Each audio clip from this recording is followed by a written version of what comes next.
보통 찰스 브레너가 불안이라는 개념하고 우울이라는 개념을 아주 클리어하게 나누었어요. 불안이라고 하는 것은 앞으로 일어날 것에 대한 두려움이에요. 그러니까 정신분석적인 측면에서 본다면 우리 무의식 속에 잠겨 있는 어그레션이나 섹슈얼 디사이어, 어그레시브 위시나 섹슈얼 위시가 다가온다. 내가 감당할 수 없을 만큼 어떤 강렬한 것들이 다가온다고 한다면 우리는 불안해지죠. 내가 이걸 감당할 수 있을까 하는 것. 그런데 보통 이걸 시그널 앵사이티라고 해서 이거 자체가 지금 방어를 해야 되는 거죠. 그 봉화 옛날에 적군이 쳐들어오면 압록강 부근에서 봉화를 올려서 관군이 파견되도록 했던 것처럼 불안은 이 시그널 앵사이티라고요. 이런 위험한 데인저가 있다는 것을 데인저에 대한 인식이죠. 그렇게 해서 방어를 할 수 있도록 하는 것. 그 방어 과정에서 이 불안이 생긴다는 것. 그리고 보는 게 프로이드의 2차 불안 이론이에요. 그래서 큰 사태가 나지 않도록 우선 우리가 불안해지면 우리가 뭔가를 하려고 하죠. 그러니까 내가 잘 인식하지 못하고 있지만 무언가가 나에게 영향을 미치고 있을 때 불안해진다는 얘기. 이게 시그널이라는 얘기죠. 위험의 시그널이라는 얘기. 근데 만약에 여러분들이 이 시그널을 무시하면 그게 봉화가 올랐는데 임금이 술 마시고 있어서 그 얘기는 내일 하자 하는 사이에 압록강을 건너서 적군이 들어왔다고 한다면 이건 전 국토가 유린돼 버리죠. 그래서 이 시그널 앵사이티가 아니고 실제 앵사이티가 이제 발생하죠. 실제 앵사이티는 거기에 압도당해 버리는 거죠. 그 위험이 실제로 닥쳐와 버리는 이런 사태가 생기는데 보통 프로이드가 봤던 이 시그널 앵사이티는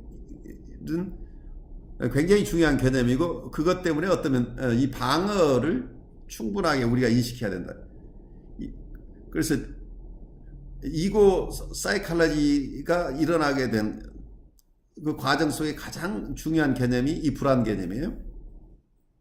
이 앵사이티를 방어와 연결시켜서 생각했기 때문에 그 방어를 하는 것은 이고이기 때문에 이고의 방어 기능이 어떻게 작용하는지를 연구하기 시작했다는 얘기예요. 과거에는 자유현상을 통해서 내가 내 무의식 속에 잠겨 있는 성적 욕동이나 억압되어 있는 공격성이나 이것을 바로 인식하게 되고 그걸 의식화하면은 환자를 치료할 수 있다. 이제 이렇게 봤는데 사실은 임상실내에서는 그걸 쉽게 접근할 수가 없었어요. 자유현상이 안 된다는 얘기예요. 자유현상이 안 되는 이유는 바로 저항이 있다는 얘기예요. 그래서 저항 분석을 하게 되는 게 이 불안 이론하고 연결이 되어 있어요. 그런데 찰스 브레너가 이 프로이드의 아주 훌륭한 불안 이론에 덧붙여서 이분은 그냥 두루뭉실하게 불안이라고 했던 것을 불안과 우울을 구별했어요.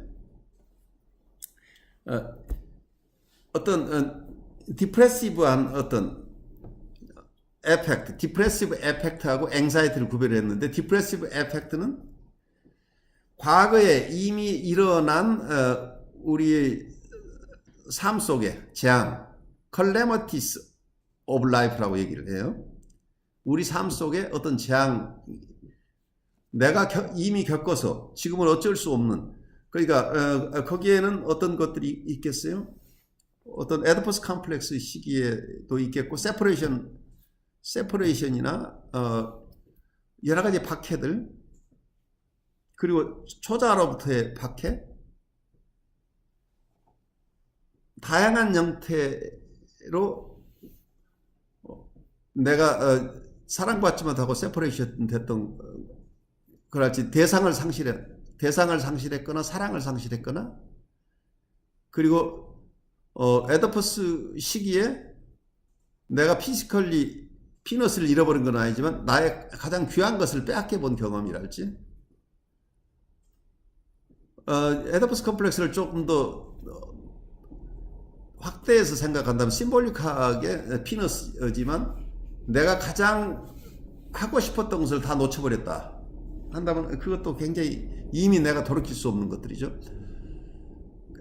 그래서 지금 내 삶에서 일어났던 이 재앙들은 지금 내가 어떻게 할 수 없는데 이미 일어났다는 사실이 내가 돌이킬 수 없는 과거의 재앙을 생각하면 우울해지죠.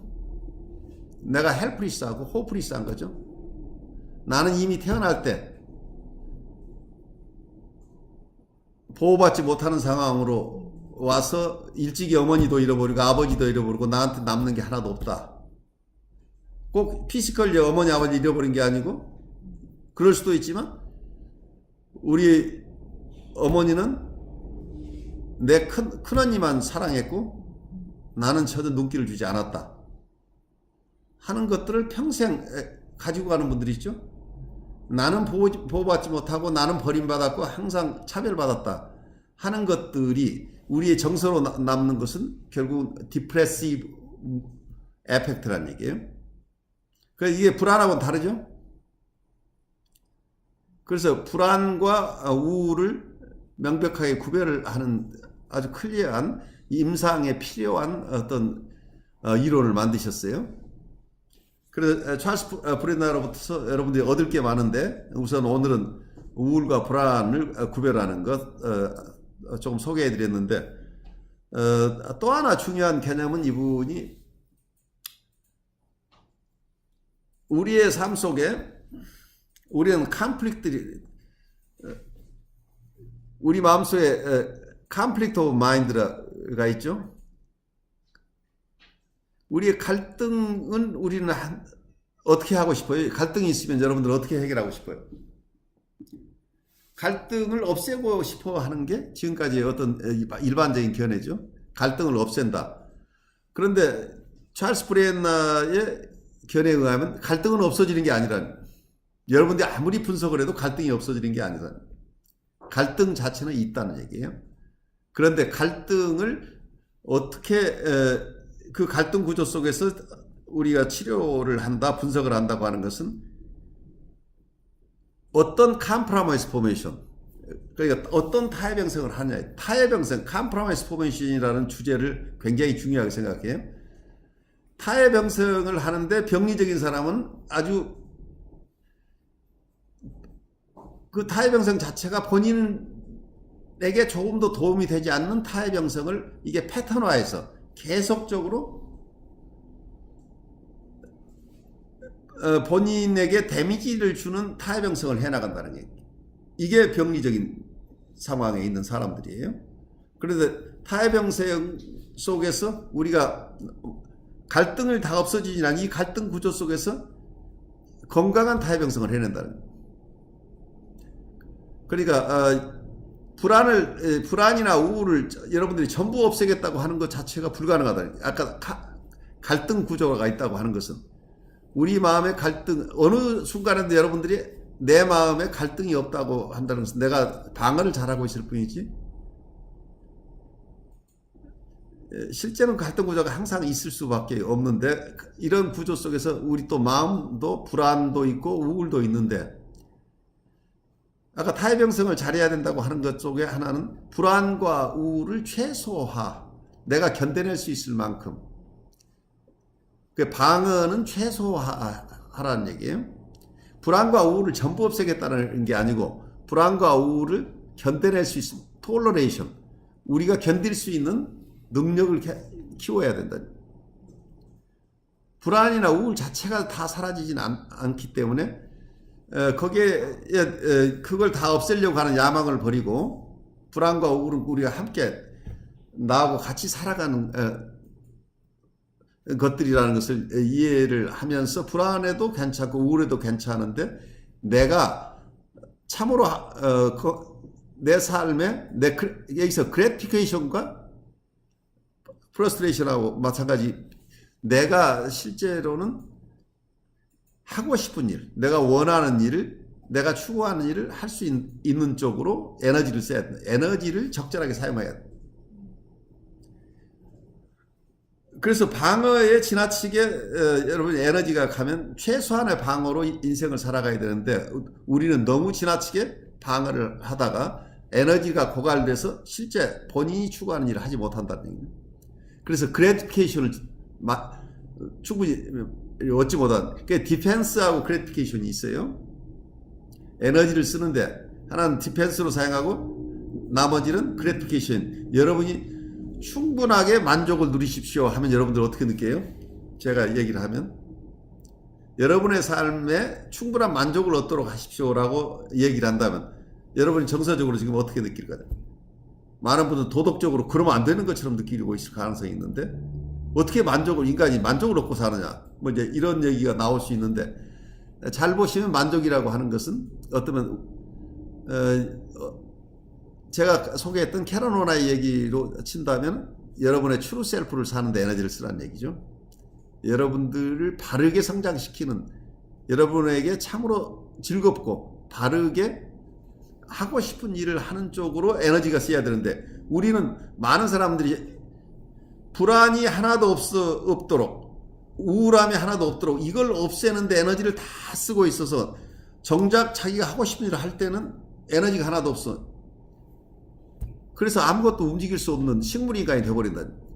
그래서 신경증 환자라는 것은 에너지를 지금 필요하지 않은 디펜스 시스템의 모든 자원을 다 쓰는 케이스라는 얘기예요. 그래서 합리적이지 못한 컴프로마이스 포인트, 타협형성에 실패한 사람이에요. 건강한 타협형성을 하지 못하는 게 병리적인 거고, 아까처럼 국방비는 최소화, 대신에 생산 공장을 가지고 있는 농업, 여업, 공장 뭐 이런 것들이 잘 돌아가도록 리소스가 가는 경우에는 자기 삶 속에서 생산적인 일, 이게 그래티피케이션이 있는 일에, 만족을 주는 일에 에너지가 가야 되는데 방어 쪽에 에너지를 너무 많이 쓰면 병리적이다. 그래서 여러분들 삶 자체에도 불안이나 우울을 근원적으로 없애겠다고 하는 순간 이게 병이에요. 왜냐하면 이건 갈등 구조 자체는 처음부터 없어질 수 없는데, 불안과 우울을 다 없애겠다고 하는 순간 이건 아무리 에너지를 써도 그게 깔끔하게 정리가 되지 않기 때문에, 깔끔하게 정리될 때까지 여러분은 다른 것을 아무것도 할 수 없다는 얘기예요. 그래서 강박증 환자가 뭐냐면 깔끔하게 불안 우울을 사라질 때까지 내가 기다리고 있는 거예요. 이건 없어지면 그 뒤에 내가 정말 하고 싶은 걸 하겠다 하는데, 이게 불가능하기 때문에 끊임없이 에너지가 거기에 다 잠겨버린다는 얘기예요. 그래서 어쩌면 우리가 삶의 방법은 에너지를 선용하는, 어떻게 적절하게 효율적으로 우리의 삶의 에너지, 우리가 가지고 있는 생의 어떤 에너지들이 잘 사용되도록, 그래서 우리 안에 있는 귀한 것들이 잘 발현될 수 있도록, 그리고 그것을 어떤 프로이디언식으로 얘기를 하면 그래티피케이션을 얻는 삶이에요. 만족이 충분한 삶이. 근데 만족이라는 말을 여러분 너무 굉장히 거부하는 분들이 많은 것 같아요. 여러분들은 만족을 놓고 살아야 돼요? 그런데 그게 마치 쾌락주의로 여러분들이 잘못 들을 수 있는, 쾌락주의에서 하는 만족이 아니라는 걸 이해를 하세요. 그리고 프로이디언들이 너무 팬섹시즘, 이게 성적인 것으로 이렇게 이론 구성을 처음에 하다 보니까 그게 마치 성적 쾌락이나 만족을 얻는 것처럼 이렇게 잘못 이해하는데, 그런 의미로가 아니라 우리 삶에서 만족을 얻는다는 것은 우리 트루 셀프를 사는 것, 우리가 참으로 내 삶을 귀하게 살아가는데 에너지를 써야 된다는 거예요. 그래서 어쩌면 저는 이 찰스 브렌나는 이고 사이클라지스트고, 카렌 호나이는 인본주의적 어떤 정신분석가인데, 이 두 사람이 서로 다른 길을 가고 있지만 같은 얘기를 하고 있다고 느껴서 이 두 사람을 다 좋아해요. 여러분들도 이 두 사람 좀 공부를 같이 좀 하면 좋겠어요.